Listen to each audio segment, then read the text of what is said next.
السلام علیکم. یارانو دوستانو،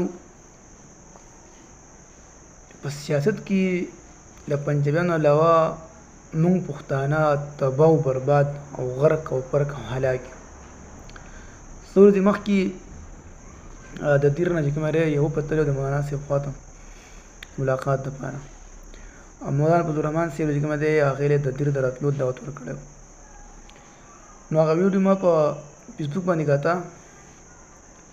نو په هغه کې د پی ټی آی ډېر زیات کسان بهتر څه کسان به چې په هغې کې په مولانا صاحب پسې دومره خبرې کړې وې، دومره کنسل یې کړې وې، او کله به چې کومه دی دغه راغېستو د سپي به یې راغېستو، په هغې به د مولانا صاحب تصویر لګولی او مختلف کمنټونه او مختلف بکواسات او خرافات وو.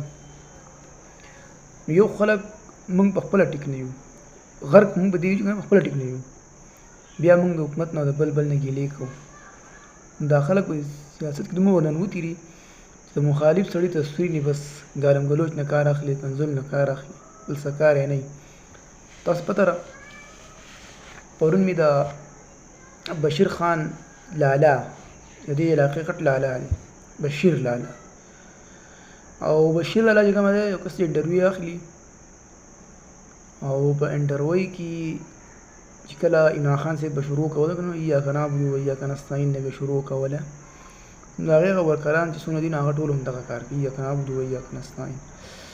نو الله دې غر کړي دا ول هم صحیح نه ورځي، که خدای دې تباه او برباد کړي، الله دې غرق او پر کړي.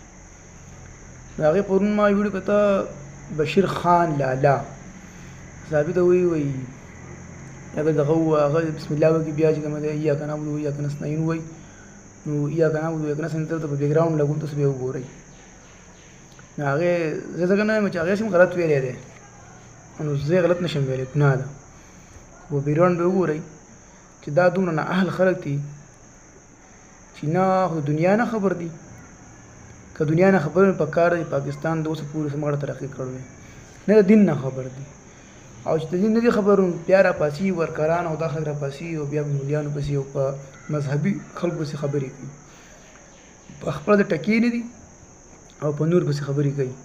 نو یو د خدای رسول ته وګورئ، په ارام کښېنئ، په قلاره کښېنئ، مولیانو پسې مذهبي خلکو پسې بیا د خلکو په شان ګستاخیانې مه کوئ، په خلکو پسې خبرې مه کوئ. یو ملا دی که ځان له ملا دی، ځان یې هر څه دي، ستا څه دي، بس تا تنقید کې بس د هغې په څه کار تنقید وکړه، څه بل څه تنقید وکړه، ته راځې د هغې بس دا تنقید کې او بس قسمه قسم او غلط کمنټونه کې.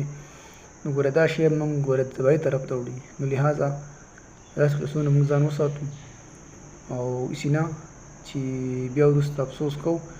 که دلته موږ ته په دنیا کې سوزه رانه کړي که نه، نو نن دی او که سبا دی موږ به مرو، هغه ځای ته به ورځو که نه، هلته خو بیا دا نشته، هلته بیا سر مه ناړئ، بیا دې نه بشیر خان په کار راځي، نه دې مولانا صاحب په کار راځي، نه دې عمران خان په کار راځي، هېڅوک یې په کار نه راځي.